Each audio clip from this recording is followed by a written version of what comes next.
मंगलवार को कोसीकला की कोटवन पुलिस चौकी क्षेत्र में राष्ट्रीय राजमार्ग पर स्थित गैल कंपनी के सीएनजी पंप के डिपो में अचानक भीषण आग लग गई, जिससे क्षेत्र में हड़कंप मच गया। सीएनजी पंप के कर्मचारियों ने आग लगने की सूचना फायर ब्रिगेड व पुलिस को दी। घटना की सूचना मिलते ही मामले को गंभीरता से लेते हुए फायर ब्रिगेड की गाड़ी एवं पुलिस मौके पर पहुंच गई। जब तक आग ने विकराल रूप ले लिया, फायर ब्रिगेड ने जैसे ही आग पर काबू पाने का प्रयास किया।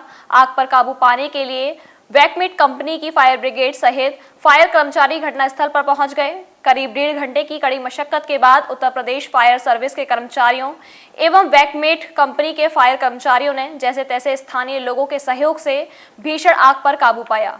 सीएनजी पंप पर कार्य करने वाले कर्मचारियों के अनुसार डिपो में करोड़ों रुपए कीमत के पाइप रखे थे, जो कि आग लगने से नष्ट हो गए। वहीं स्थानीय लोगों की माने तो अगर पंप पर कार्य करने वाले कर्मचारी तत्परता दिखाते तो इतना बड़ा हादसा नहीं होता। गैल कंपनी एवं सीएनजी पंप पर कार्य करने वाले कर्मचारियों से आग लगने की घटना के बारे में पूछा तो उन्होंने इस बारे में किसी तरह की जानकारी देने से इनकार कर दिया। करीब 1.5 घंटे की मशक्कत के बाद आग पर काबू पाने पर फायर ब्रिगेड कर्मचारियों ने राहत की सांस ली। सीएनजी पंप पर लगी आग इतनी भीषण थी कि आग लगने का धुआं कई किलोमीटर लंबे इलाके में फैल गया। गैल कंपनी के सीएनजी पंप पर लगी आग पर काबू पाने के बाद फायर ब्रिगेड के प्रभारी अधिकारी ने घटना के बारे में बताया। जैसे ही हमारे को सूचना मिली कि सीएनजी प्लांट में आग लगी, पहले सूचना इस तरह की थी, तत्काल यहाँ से गाड़ी ने मूवमेंट किया। यहाँ देखा आकर के इनके रॉ मटेरियल प्लांट के पीछे रखा हुआ था, पाइप वगैरह, उसमें आग लगी हुई थी और धुआं काफ़ी तेज हो रहा था। तत्काल गाड़ी को लगाया हम मौके पर और अग्निशमन कार्य शुरू किया।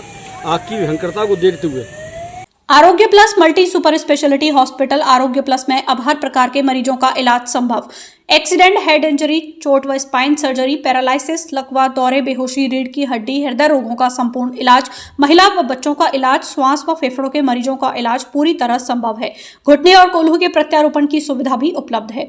अब मथुरा से मरीजों को बाहर जाने की नहीं है जरूरत। अत्याधिक आधुनिक सुविधाओं से युक्त आरोग्य प्लस हॉस्पिटल यहाँ बेहतरीन ICU, HDU, NICU, 3 modular OT, 32 slide CT scan, digital x-ray, beside x-ray और डेंटल क्लिनिक बेहतरीन सुविधा उपलब्ध है।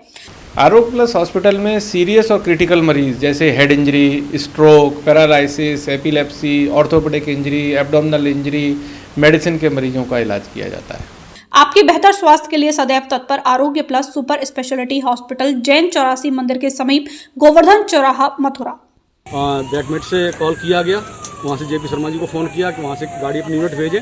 तत्काल ही हमारी छाता पे यूनिट थी, उसको कॉल किया गया, सीएफओ साहब को बताया गया, महोदय से कहा गया 2 गाड़ी जो है मथुरा से भेजी और ये गाड़ियाँ तत्काल रूटीन वाइज यहाँ आती गई और आप देख रहे हैं कि आपको बुझा के पूर्ण से शांत किया, कोई जनहानि नहीं हुई है। बाकी सीएनजी प्लांट में कोई वैसी क्षति नहीं। और कितने घंटे के लगभग हो गया आपको? Within 1 hours complete. तो क्या कारण रहा? किस जगह आग लगी है? इनका जो सीएनजी प्लांट के पीछे रॉ मटेरियल रखा हुआ था, जिनका डिपो जो बोलते हैं डिपो, हाँ, उसी में था। तो क्या कारण रहा आपका, कुछ बताया? बिल्कुल अभी तहकीकात करते उसके बाद क्लियर होगा कि क्या पीछे आग लगी थी, इसके क्या कारण रहा है, उसमें क्या जला है? देखिए अभी कारण तो एक्चुअल में कुछ पता नहीं चला है, लेकिन हम लोगों को जैसे सूचना मिली थी तो हम लोग तुरंत मौके पर पहुंचे हैं। जिसमें Uttar Pradesh UP fire service भी 4 गाड़ियां थीं, एक हमारी गाड़ी थी और मैटर इतना बड़ा हो जाता है एक्चुअली वो तो कवर कर लिया और टाइम से हम लोग पहुंच गए, क्योंकि उसके जस्ट बाजू में कुछ सिलेंडर्स रखे हुए हैं सीएनजी के, आप अगर देख पा रहे हो तो आपके पीछे, हाँ बिल्कुल। उसके बाद में कुछ स्टॉक अपना पाइप्स का था, इनका रॉ मटेरियल का, और रॉ मटेरियल इतना हैवी था, इतना हैवी क्वांटिटी में था कि मेजर फायर की संभावना थी। और आगे फिर उसके जस्ट सीएनजी है, तो इतनी मेजर सिचुएशन थी, वो तो टाइम पे अगर फायर ब्रिगेड ना आती तो सिचुएशन कुछ भी हो सकता था। तो इसमें अभी जनहानि तो कुछ नहीं हुआ है, ये मोस्टली टाइमली सब चीज को कवर कर लिया है हम लोगों ने और काफी मशक्कत के बाद 1.5 से 2 घंटा लगे इस पूरे एपिसोड में। अभी कंट्रोल में है सिचुएशन। कितनी गाड़ियां लगी थी सर इसमें? गाड़ी मोस्टली 5 से 6 गाड़ियां थी, उसमें 5 गाड़ियां यूपी फायर सर्विस की थी और एक हमारे बैक में थी। हमारे साथ जुड़े रहने के लिए न्यू न्यूज के YouTube चैनल को सब्सक्राइब कीजिए, साथ ही बेल आइकन को दबाइए न्यू न्यूज की खबरें सबसे पहले देखने के लिए।